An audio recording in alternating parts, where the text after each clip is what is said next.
이번 시간에는 상수 시드 1-2에서 문학 두 번째 항목이죠. 두 번째 항목 여러분 교과서 교재에서는 18쪽이 되겠습니다.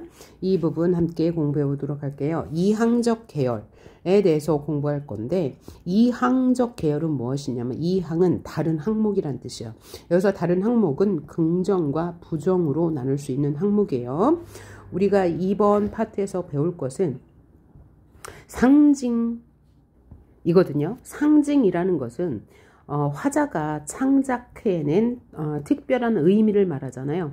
그런 시어를 우리는 상징적 시어라고 하는데, 화자의 입장에서 볼 때 긍정인 시어는 동그라미로 표시하시고, 그 부정적인 시어는 세모로 표시해서 우리가 이 시를 해석할 때 긍정과 부정으로 나눌 수만 있어도 시가 수월해지고요. 시 해석이 수월해지고, 또 하나는 이렇게 상징적 시어가 있으면서 긍정과 부정으로 나눌 수 있는 것은 상징적 시어라고 해요. 이 상징적 시어를 알면 우리가 쉽게 내용을 분석할 수 있는데, 그 의미가 무엇이냐는 구체적으로 알지 못해도 보기에서 힌트를 줍니다. 그러니까 우리가 시를 해석할 때 뭘 보고? 서술어를 보고, 서술어를 보면, 그리고 관형어를 보면 그 시어에 대해서 화자가 긍정하는지 부정하는지 알 수 있어요. 서술어에서 만약에 슬프다 라고 나왔어. 그 다음에 부끄럽다, 혹은 바람마저 없다, 이런 시어가 나왔을 때 우리는 바로 어떻게 해석할 수 있냐? 화자가 생각하기에 슬프다 라고 했으니까 지금 감정이 부정이네. 부끄럽다, 감정이 부정이네. 바람마저 없다, 부정적 상황이네. 이런 걸 알 수 있다는 거죠. 예를 들어서 긍정인 상황인 경우에는 즐겁다, 만족스럽다, 이런 서술어나 관형어가 나올 수 있고요. 그 다음에 매와 향기가 날린다 라고 했어요. 그럼 얘는 다 긍정적 시어입니다.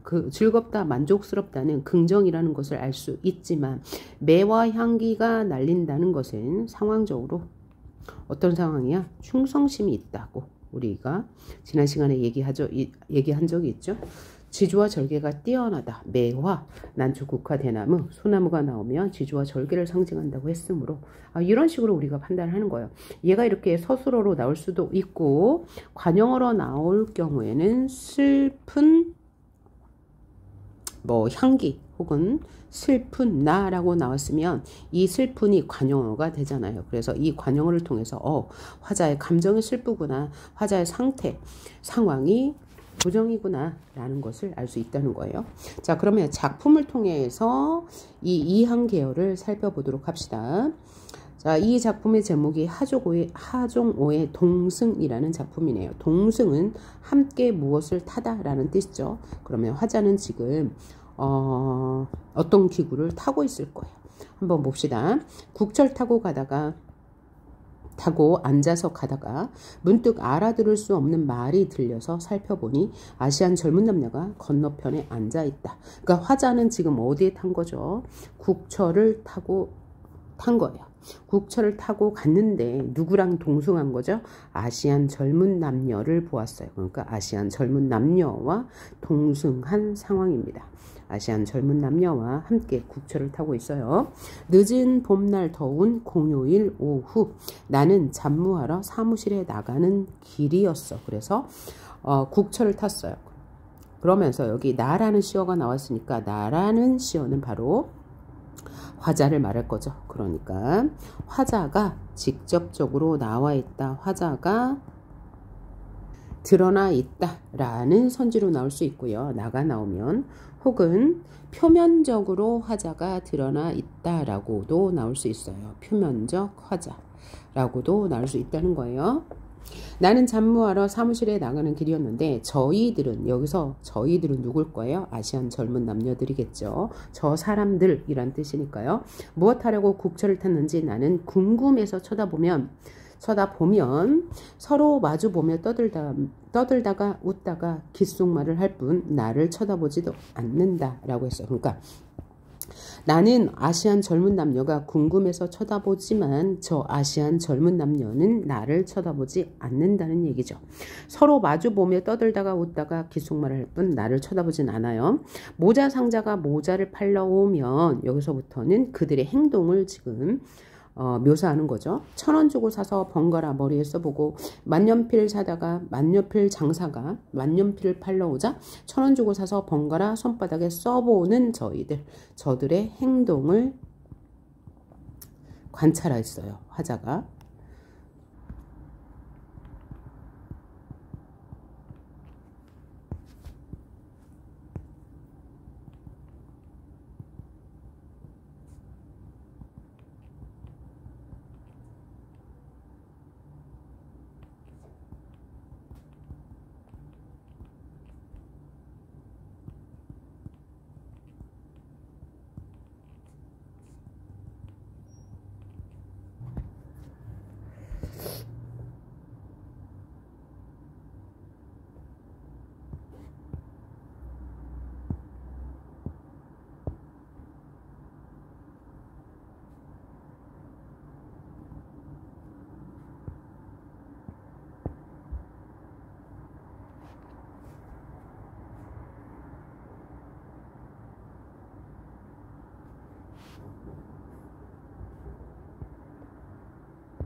자, 그래서 이거를 조금 더 확대 해석해 본다면 나는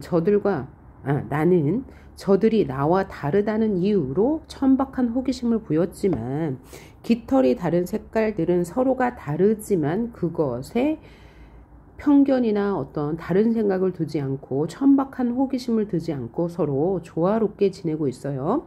이 말은 깃털이 다른 다른 새들은 조화롭게 살고 있어. 즉, 편견을 갖지 않고 자연스럽게 어울릴 수 있는 사람들이라고 생각할 수 있는 거죠. 문학에서 어떤 동물이나 어떤 대상이 나오면 그 대상들은 모두 우리의 삶을 이야기하고 있다고 했잖아요. 그래서 이들은 편견 없는 긍정적인 대상인데 나는 편견이 있는 그런 존재야 라고 하면서 반성하고 있네요. 그래서 나와 깃털이 다른 새들은 뭐죠? 상징적인 의미를 갖는 거예요. 나는 편견을 가진 사람, 깃털이 다른 저 새들은 편견이 없는 사람. 이렇게 상징적인 의미를 부여할 수 있다는 거예요. 그래서 나는 아시안 젊은 남녀와 천연하게는 자연스럽게 라는 뜻이에요. 자연스럽게 동승하지 못하고 있어서 낯짝 부끄러웠어. 성찰, 부끄러움을 다른 말로 시에서는 자조라고도 합니다. 자조적 태도, 스스로를 비웃는 태도예요. 자, 그래서 부끄러웠어. 이게 화자의 감정이 직접적으로 나와 있는 부분이죠. 나는 부끄러웠다. 국제적 회사와 공장이 많은 노선을 남겨두고 있었다. 저희들도, 저 아시안 젊은 남녀들도 일자리로 돌아가는 중이지 아니었을까. 자, 그러면 화자는 지금 현재 상황 어떤 상황이에요? 국철을 타고 가다가 아시안 젊은 남녀를 만난 상황이죠. 그런 상황에서 저희들을 천박한 호기심으로 바라보다가 문득 밖을 보니까 색깔이 다른 새들은 아주 자연스럽게 서로 어울리고 있었어. 그것을 보고 나는 부끄러움을 느꼈어. 즉, 부끄러움을 느꼈어. 깨달았어. 와, 나는 편견을 가지고 있는 사람이구나 라고 생각했다는 거죠. 따라서 정서와 태도는 부끄러움, 자조. 부끄러움을 느꼈다는 거고요. 정서와 태도. 반성적이죠. 태도는 반성적이야. 나를 스스로 부끄럽다고 느꼈으니까요. 따라서 주제는 외국인 노동자에 대한 차별적 시선과 그에 대한 반성이 될 거예요. 제가 왜 이 아시안 젊은 남녀를 외국인 노동자라고 했어요? 이 시에서 일자리로 돌아가는 중이었을 것이다 라고 했으므로 외국인 노동자라고 했습니다. 상징적 시어는 새와 나가 있었죠. 나는 편견이 있는 거고 새는 편견이 없는 것. 이렇게 정리해 주시면 될 것 같습니다. 그럼 예를 바탕으로 문제를 한번 풀어볼게요. 보기를 참고할 때 위시에 대한 감상으로 적절하지 않은 것은 이라고 했어요.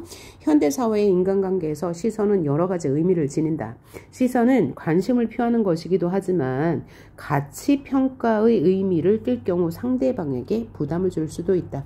그런 의미에서 시선을 보내지 않는 것은 긍정적 무관심으로 이해한다. 조화로운 공동체를 만들기 위해서는 때로 가치평가적 시선을 거두는 지혜가 필요하다. 그럼 이 시 동승에서 가치평가를 주는 가치평가를 지닌 시선을 지닌 사람은 누구예요? 바로 나고요. 그렇지 않은 사람, 긍정적 무관심을 보인 사람 바로 아시안 젊은 남녀일 거고요. 조화로운 공동체의 모습을 보여준 대상은 바로 그 새들이었을 거예요. 자, 그러면 이것을 바탕으로 선지 보도록 할게요. 그럼 이 보기에서 말한 시선을 표로 정리해 보자면 이렇게 정리할 수 있겠죠. 자, 시선이 관심 어린 시선이야. 그러면 부정적일 때가 있어요. 뭐예요? 가치평가를 뜰 때.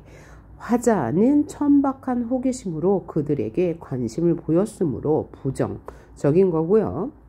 무관심은 때로는 긍정이 될 수 있다고 했죠. 바로 아시안 젊은 남녀가 그래요.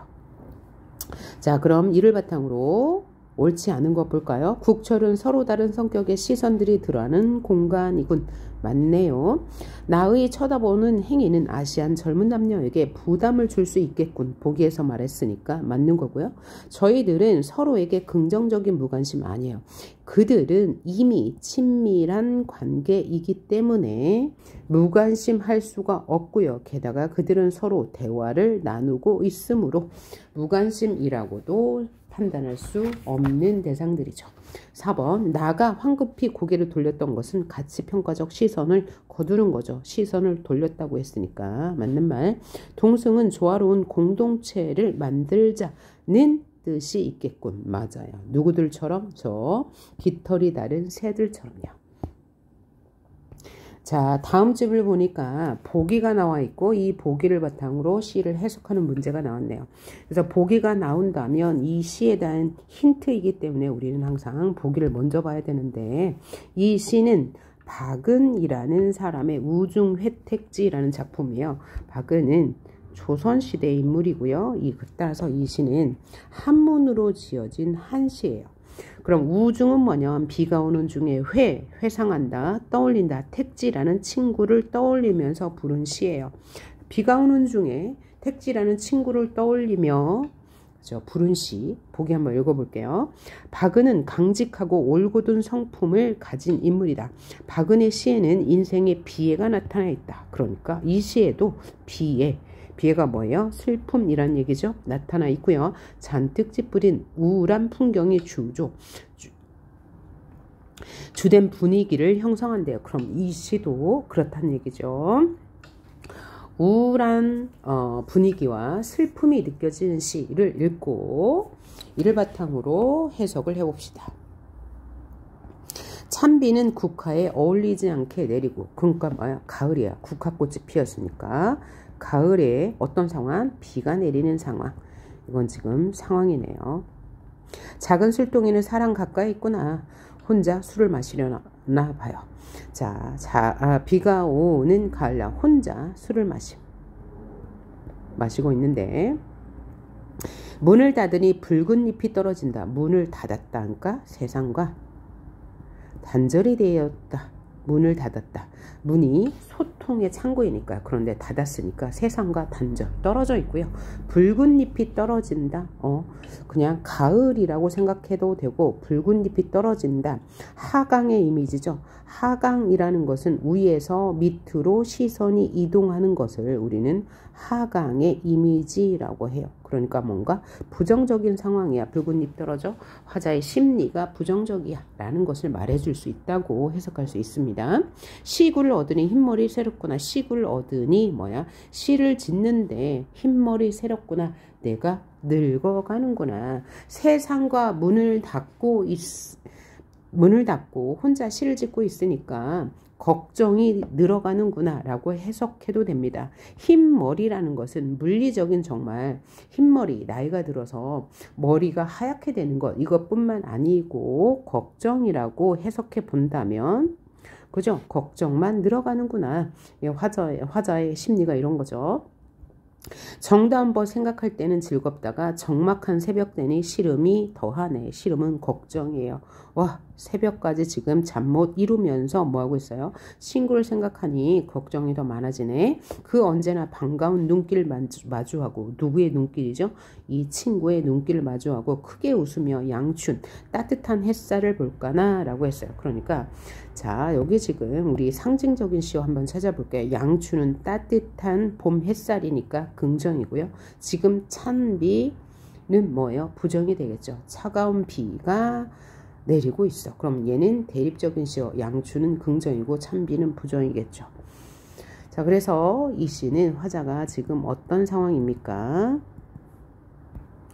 자, 가을밤 혼자 친구를 떠올리면서 술로 시름, 걱정을 달래고 있습니다. 따라서 쓸쓸함과 친구에 대한 그리움이 될 거고요. 이에 따라서 주제는 친구에 대한 그리움과 적막감 혹은 쓸쓸함이 될 거예요. 자, 그러면 문제를 한번 풀어봅니다. 보기를 참고하여 윗글을 감상한 내용으로 적절하지 않은 것은 1번 찬비를 맞는 국화는 화자의 모습을 형성한 것이라고 볼 수 있을까요? 맞죠. 뭐라고 했어요? 찬비는 국화에 어울리지 않게 내려. 국화는 나야 라고도 할 수 있죠. 이 국화는 지금 쓸쓸하고 외롭잖아요.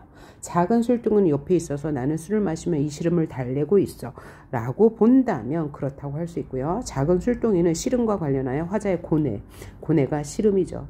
고통이에요. 달래는 수단이다. 맞겠죠.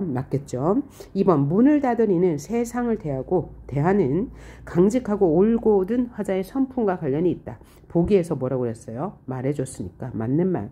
화자는 그런 삶을 살았다고 했어요. 그 다음 흰머리 새롭구나는 세속적 욕망을 초월했다. 세속적 욕망이라는 게 뭐예요? 당신은 조선시대니까 벼슬길에 대한 욕망을 초월했다고 하는 건데 벼슬길 혹은 출세에 대한 말을 이 시에서 하지 않았고요. 보기에서도 하지 않았으니까 틀린 말입니다. 만약에 보기에서 이런 말들을 했다면 맞는 말이 될 거예요. 5번 적막한 새벽은 화자의 고뇌가 심화되는 시간이다. 맞죠.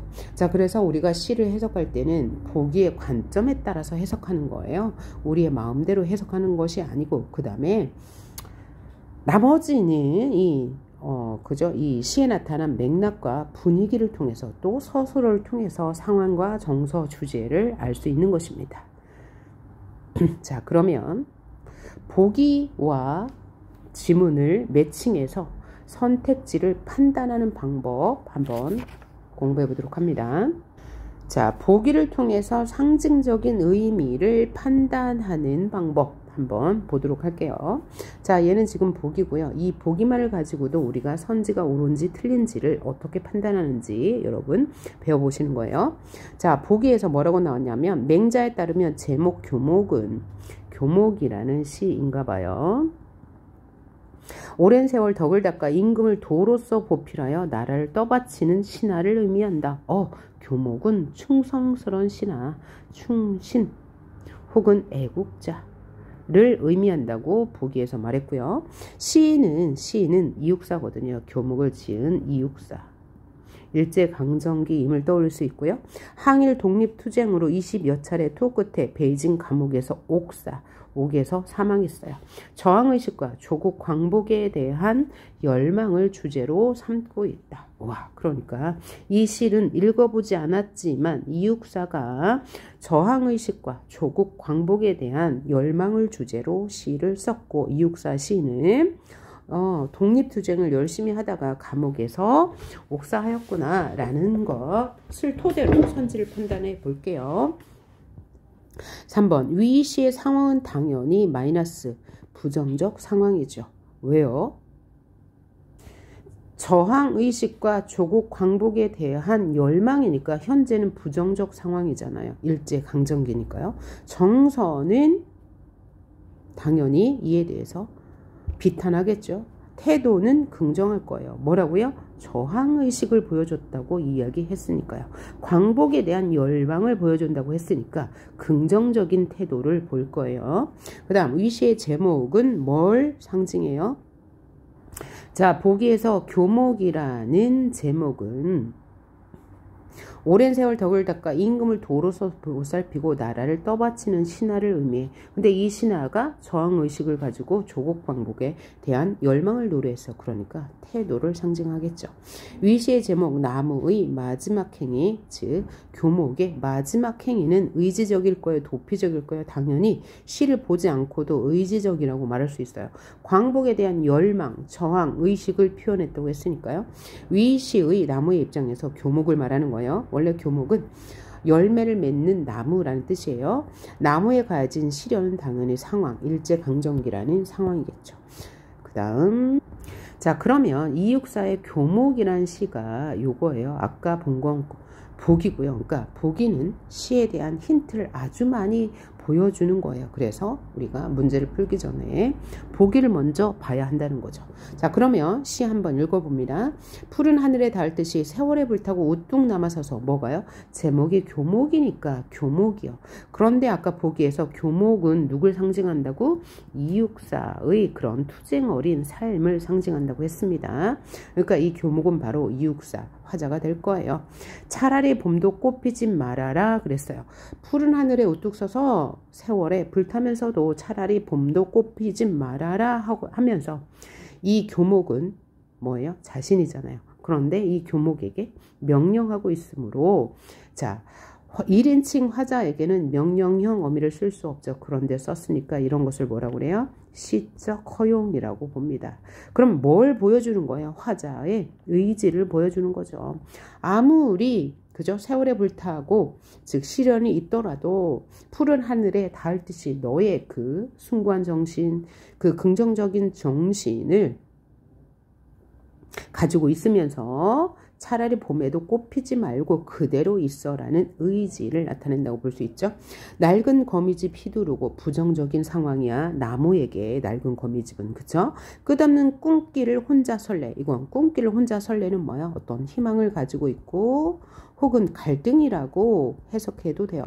꿈길을 혼자 설렌다는 얘기는 꿈이 있는데 그것이 아직 현실과 일치하지 않는 상황이죠. 그러니까 내적 갈등이라고 해석할 수도 있고요. 그 마음은 뉘우침이 아니야. 검은 그림자 쓸쓸하며 상황이 더 나빠지며 마침내 호수 속 깊이 거꾸러져 차마 바람도 흔들지 못할 거야 라는 교목의 의지를 보여주는 시였어요. 그럼 제목 교목은 뭘 말해주는 거예요? 위에서도 말했죠. 태도를 보여준다고요. 낡은 거미집은 고난에 찬 삶의 모습이죠. 그죠? 교목의 삶. 그러면 이 시적 대상이 식물이든 동물이든 우리의 삶을 형성한다고 했고 보기에서는 교목은 이육사를 의미한다고 했으므로 당연히 삶의 모습을 형성하는 거죠. 부정적 상황이니까요. 오케이. 그 다음 위시는 이상과 현실의 괴리가 뭐예요? 너무 멀리 떨어져 있어. 이상은 뭐예요? 조국의 광립. 현실은 뭐예요? 일제강점기 괴리 맞고요. 해소되진 않았어요. 그죠? 뭐야? 차마 바람도 흔들진 못할 거야. 만약에 해소되어서 광복이 되었다면 이런 얘기를 할 필요가 없는 거죠. 그 다음 바람은 이국을 떠돌던 시인의 실향의식, 실향이라는 것은 고향을 상실했다는 거죠. 그래서 바람은 여기저기 떠돌아다니니까 그죠? 떠돌던 실향의식을 표현한다고 볼 수 있을까요? 자, 볼 수도 있겠지만 보기에서 실향의식이라는 말을 보여주지 않았고요. 또 하나는 시에서 차마 바람도 흔들진 못해라 라고 했잖아요. 그러니까 여기서 이 바람은 떠돌아다니는 게 아니고 뭐예요? 실현을 의미하므로 틀린 말이 되겠네요. 차마 바람도 너의 의지를 꺾진 못할 거야. 그러니까 실현의 의미죠. 그 다음 11번 화자가 바람직하게 생각하는 삶의 자세는 드러나 있죠. 뭐예요? 어떤 시련이 와도 흔들리지 않겠다라는 굳건한 의지가 느껴지는 게 바람직한 삶의 자세이겠죠. 다음 볼까요? 자, 보기를 보고 요 선지를 한번 판단해 보는 거 계속해 보죠. 이육사의 유년 시절은 항일 의병장을 여러 배출한 선대로부터 대의 명분을 중시하고, 대의 명분은 뭐예요? 시대가 중시하는 가치를 말해요. 그러니까 공동체적 가치를 중시 여긴다는 거죠. 눈물 흘리지 않는 사람이 되라고 배우면서 자랐대요. 누가요? 이육사가요. 그래서 그는, 이육사는 고향 낙동강 강가에 앉아 강물의 흐름을 생각하며, 강물의 흐름, 역사의 흐름을 생각하며 세상을 향해 나아간 영웅의 이야기에 심취했다고 한다. 그래서 본인도 영웅이 되고 싶었을 수 있겠네요. 이러한 유년의 경험은 민족사의 부활을 믿고, 민족사의 부활은 뭘 말해요? 독립, 이때는 일제강점기였으니까요. 이를 위해 헌신, 그죠? 자신의 몸을 바쳐 나라를 위해 헌신했대요. 헌신한 그의 삶에 영향을 끼쳤어요. 그러면 이육사는 그런 삶을 살았다는 이야기네요. 그럼 선지 판단 한번 해볼까요? 이 시의 상황은 뭔진 모르지만 부정일 거예요. 그러니까 원래 영웅은 언제 나타나요? 난세에 나타나잖아요. 부정적인 상황에 나타나죠. 그리고 이 시는 사회사라고 여기서 말해줬어요. 대의명분을 중시한다. 이 시는 의지적일 거예요. 왜요?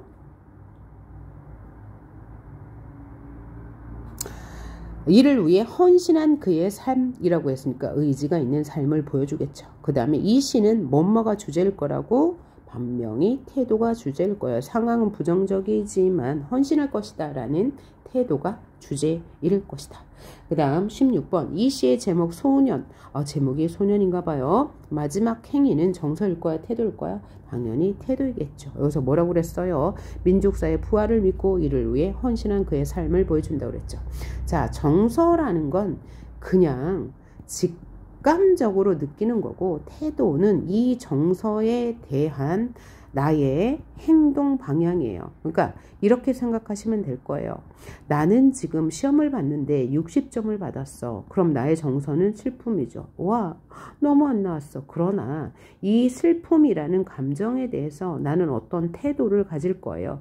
첫째 태도, 다음에는 좀 꼼꼼하게 해야 되겠어. 이번엔 내가 꼼꼼하지 못했거든. 이런 의지적인 태도를 보일 수도 있고, 두 번째는 이거 뭐지? 해도 안 되네. 에이, 모르겠어. 포기해야 되겠어. 이런 태도가 나올 수도 있다는 거죠. 자, 그 다음 이게 바로 이육사의 소년에게예요. 소년에게라는 시를 분석해보고 문제를 또 풀어보도록 합니다. 차디찬 아침 이슬 진중과 빛나는 목가. 자, 그러면 소년에게라는 제목이고요. 소년에게 뭘 이야기하고 있는 것 같죠. 차디찬 아침 이슬에 진중과 빛나는 연못가에서 연꽃 하나 다복히 피고 아주 탐스럽게 피고 소년아 네가 태어났다. 그러면 소년에게 말을 건네고 있어요. 그래서 얘는 대화체라고 할 수 있습니다.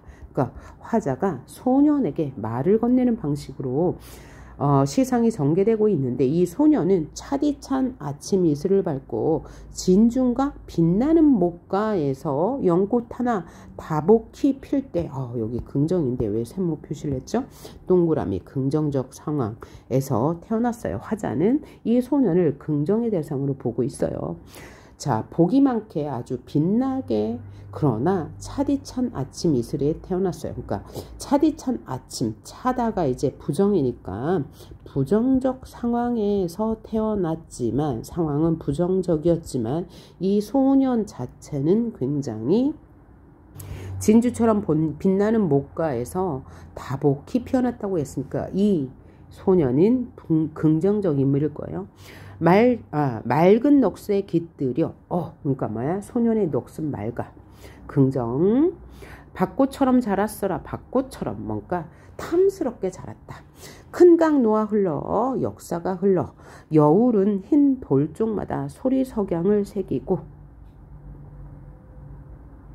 너는 줌마 달리며 죽도 저 고든 기운을 죽도 대나무 칼처럼 고든 기운을 가지고 목숨같이 사랑했거늘 목숨같이 살아왔거늘 거리를 쫓아다녀도 분수 있는 풍경 속에 동상답게 서봐도 좋다. 자, 분수 있는 풍경 속에 죽도 고든 거울 이런 걸 일일이 해석하지 않으셔도 되고요. 와, 이 시의 전체적인 분위기가 뭔가, 정서가 뭔가, 태도가 뭔가, 주제가 뭔가만 아시면 돼요. 이런 시어의 이렇게 구체적인 해석은 보기를 보고 해석하면 충분합니다. 자, 그래서 목숨같이 사랑했거늘 거리를 쫓아다녀도 분수 같은 풍경 속에 동상답게 서봐도 좋다. 동상은 뭐예요? 뭔가 훌륭한 일을 한 사람이 사람의 동상을 세우게 되니까 너는 곳 일을 해봐도 좋다. 서풍 뺨을 스치고 서쪽에서 부는 바람은 찬바람이니까 부정적 상황일 거고 하늘 구름 뜨는 곳 희고 푸른 즈음을 노래하며 노랫가락은 흔들린다. 노랫가락이 흔들린다고 했으니까 부정적 상황. 별들은 춥다고 얼어붙으니까 부정적 상황. 너조차 미친들 어떠랴. 이렇게 너는 아주 복스럽게 태어났지만 부정적 상황이 된다면 너는 미친 듯이 너가 할 일을 하고 동상답게 즉 영웅적인 면모를 가지고 훌륭한 일을 해도 괜찮다라는 의미로 해석할 수 있을 것 같습니다.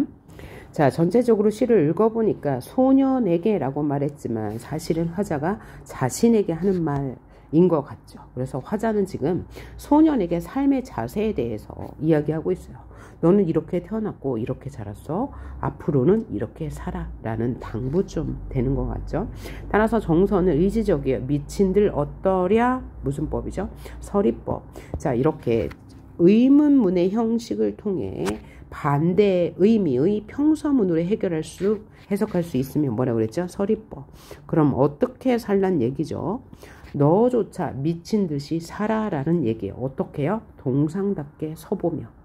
그러니까 영웅이 되라, 훌륭하게 살아라 라는 이야기예요. 그렇죠? 그래서 의지적이에요. 지사적이라는 말은 무슨 뜻이냐면 어떤 공동체를 위해서 함께 행동하자고 권유한다. 그러면 지사적이라고 합니다. 따라서 주제는 소년의 탄생과 성장을 통해 보는 바람직한 삶의 자세라고 할 수 있어요. 자, 그리고 차디찬 아침이슬 진즉 빛나는 목가에서 너는 태어났어. 그러니까 화자는 지금 자연물을 통해서 화자의 생각을 드러내고 있네요. 자, 따라서 자연물을 통해 화자의 인식을 표현한다 라고 정리해 봤고요. 또 하나는 자, 너조차 미친들 어떠랴 라고 하는 것은 서리법이죠. 자, 서리법을 우리는 또 뭐라고도 하냐면 영탄적 표현이라고 합니다. 자, 그럼 영탄적 표현은 뭐냐? 감정을 드러내는 표현이에요. 한마디로 감정을 드러내는 표현을 영탄적 표현이라고 하는데 영탄적 표현은 첫째 뭘 통해서 드러나냐? 지금 보는 것처럼 서리법을 통해서 화자의 감정을 드러냈죠. 너 미쳐도 돼 라는 것이잖아요. 그 다음에 도노법을 통해서도 화자의 감정이 드러나요. 도노법은 뭐냐면 대상을 부르는 표현법이에요. 여기서도 도노법이 나타나 있죠. 뭐라고 나타나 있어요? 소녀나. 그죠? 자, 이렇게 부르면 누군가에게 말을 건네는 방식이므로 청자를 설정해 놓았다. 다른 말로 대화체이다. 라고도 할 수 있죠. 그리고 다양한 표현법인데 서리법, 도노법 외에도 또 어떤 표현법이 있나 살펴볼까요? 밭꽃처럼 자랐어라. 그래서 어떤 표현법이 있나요? 네, 직유법이 있네요. 비유법의 일종이죠.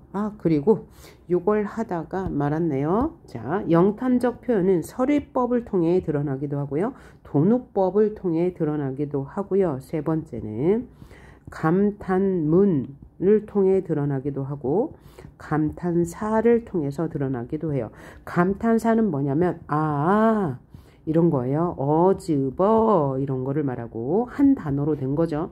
감탄문은 문장을 말해요.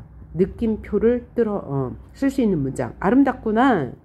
아름다워라 이런 것을 감탄문이라고 하죠. 그러니까 이런 것들은 당연히 다 감정을 드러내는 영탄적 표현이다 라고 할 수가 있겠습니다. 자, 그러면 문제를 한번 풀어볼게요. 18번. 이 시는 사실적이에요? 전혀요. 상징적인 시어죠. 뭘 상징하고 있어요? 소년에게 이런 바람직한 삶을 살아 라고 이야기하니까 직접적으로 말하는 게 아니고 돌려서 숨겨서 말하는 거죠. 그래서 모든 작품은 직접적으로, 모든 문학 작품은요, 화자가 하고 싶은 말을 직접적으로 하지 않아요.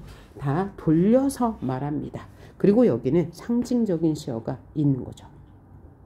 이 시에는요, 그 다음 19번. 대상과 조화를 이루는 삶에 대해서 노래하고 있다? 전혀 아니에요.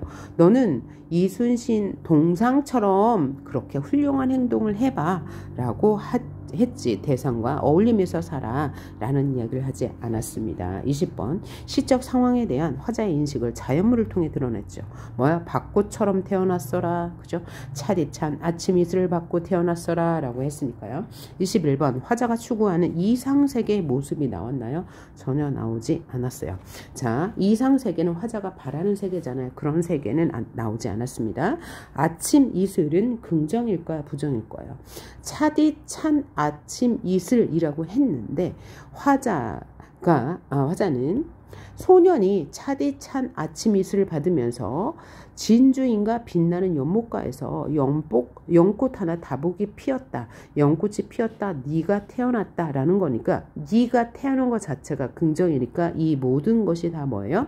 긍정이 될 겁니다. 그래서 차디찬 아침 이슬은 긍정.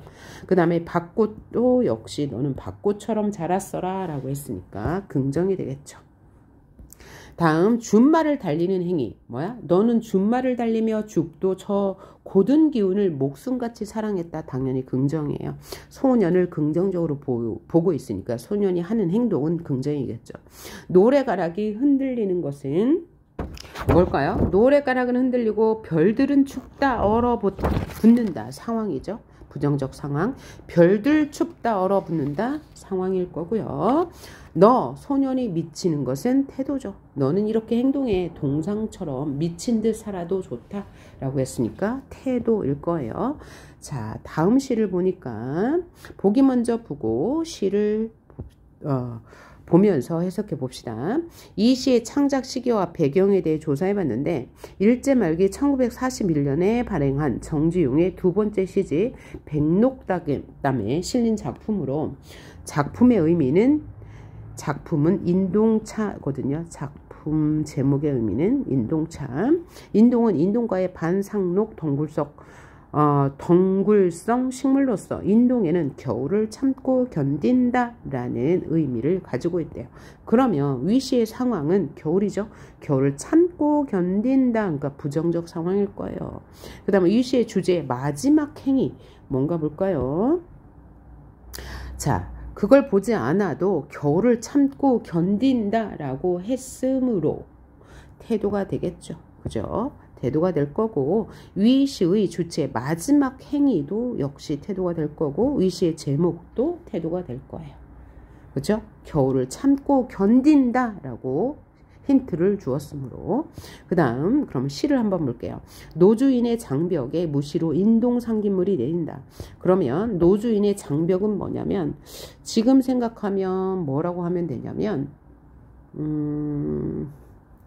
창고 정도로 하면 될 거예요. 혹은 발코니 혹은 또 뭐라고 해도 될까요? 벽장 뭐 이런.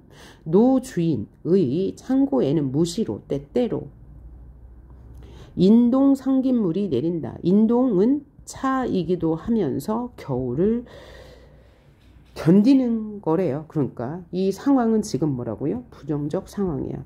겨울을 견디고 있으므로 부정적 상황.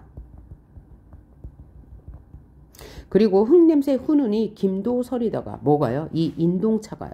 이 장벽에 있는 인동차가 훈훈이 김을 서리다가 바깥 풍설에 잠착하다. 바깥에 있는 풍설, 그죠? 바람과 눈보라 때문에 잠착하다, 가라앉는다. 뭔가 부정적 상황 때문에 움츠러들고 있다라고 해석할 수 있겠네요. 산중에 책력도 없이 달력도 없이 삼동이 하였다. 자, 그래서 산속에 아무도 없이 달력도 조차 없이 삼동 깊은 겨울에 하이아타, 삼동이 하이아타, 뭐 눈이 쌓인 겨울이다 라고 해석하면 될 것 같아요. 자, 그러면 삼동, 즉 겨울은 상황이죠. 당연히 잠착하다는 의미를 모르지만 가라앉다. 그 행위는 정서예요? 태도예요? 당연히 태도일 거죠. 자, 지금까지 우리 2주차에서 문학 안 한 부분 함께 해봤습니다. 1.5 배속으로 빨리빨리 들으셔도 괜찮습니다. 해석하는 방법을 익히시길 바라요. 네, 수고하셨습니다.